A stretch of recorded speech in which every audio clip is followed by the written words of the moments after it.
మహేష్ వాళ్ళు సిద్ధు సోనియాతో అపోనెంట్‌గా గేమ్ గెలిచినప్పుడు సిద్ధు సోనియా అసలుకా వాళ్ళ విన్నింగ్‌నే డైజెషన్ చేసుకోలేకపోతున్నారు. చాలా బాధేసింది నాకి. ఎప్పుడు వాళ్ళనే టార్గెట్ చేస్తూ ఉంటారు. ఆ తర్వాత కూడాను చానా ఆహ్, అన్‌డిసిప్లిన్‌గా మాట్లాడినట్లు అనిపిచ్చింది. తర్వాత వీకెండ్‌లో అనిల్ రావిపూడి గాడు కరెక్ట్ పాయింట్ అనేది రైజ్ చేశారు. నా మనసులో కూడా సేమ్ అదే ఉన్నింది. సేమ్ పాయింట్ రైజ్ చేశాడు. ఆహ్, హ్మ్. మహేష్ అండ్ సాండ్రా వాళ్ళిద్దరూ ఎంత ఎఫర్ట్స్ పెడుతున్నాను, అందరూను వాళ్ళు చేయడం లేదు అంటున్నారు. వాళ్ళు ఇన్నోసెంట్ ఉండొచ్చు. కొన్ని స్మార్ట్ గేమ్‌లో కూడా కొంచెము ఇదవుతున్నారు.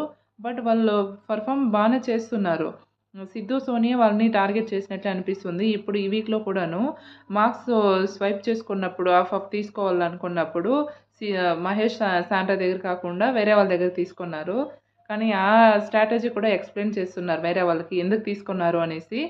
ఓకే. అది కూడా వాళ్ళకి ప్లస్ పాయింట్ అయింది. వాళ్ళ స్ట్రాటజీ వల్ల. వాళ్ళకి మంచిదే జరిగింది.